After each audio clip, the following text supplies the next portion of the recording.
I'm going to read you a story out of the Bible, and it's traditionally called The Feeding of the 5,000. In this book, it's called The Marvellous Picnic. Lots of people wanted to hear Jesus talk about God, so they followed him everywhere, from town to town, from city to country, and all the way back again. "We need a rest," Jesus said to his friends one day. So they took a little boat trip across Lake Galilee, hoping to camp for a while in the hills beyond. But the people were so eager to see Jesus that they raced around the shoreline to meet him on the other side. So Jesus sat down right there and then and started to teach them. "God loves you," Jesus said. "He knows what's best for you. The most amazing things can happen when you trust him."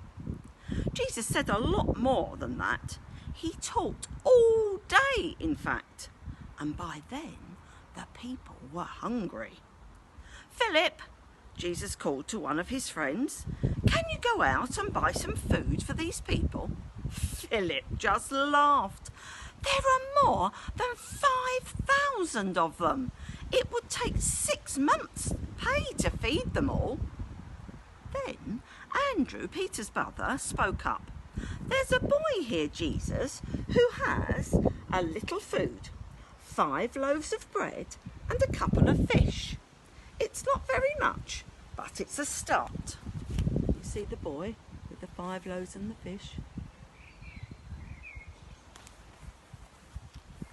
"So it is," grinned Jesus, and he rubbed his hands together as if he were about to go to work.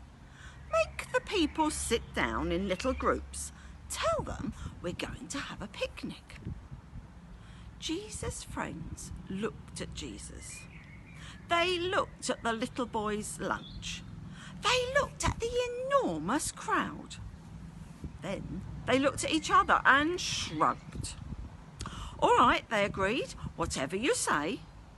Jesus smiled as he watched them go. Then he bowed his head and thanked God for the food and started breaking it into pieces. The friends returned and began to pass out the pieces, and to their amazement, there was plenty for the first group, and the second group, and the third group, and then every group. Plenty for everyone. More than enough to go around. So much, in fact, that there were 12 baskets full of leftovers to take home. The people patted their tummies. They struggled to their feet. They wiped the crumbs from their mouths, and some even burped.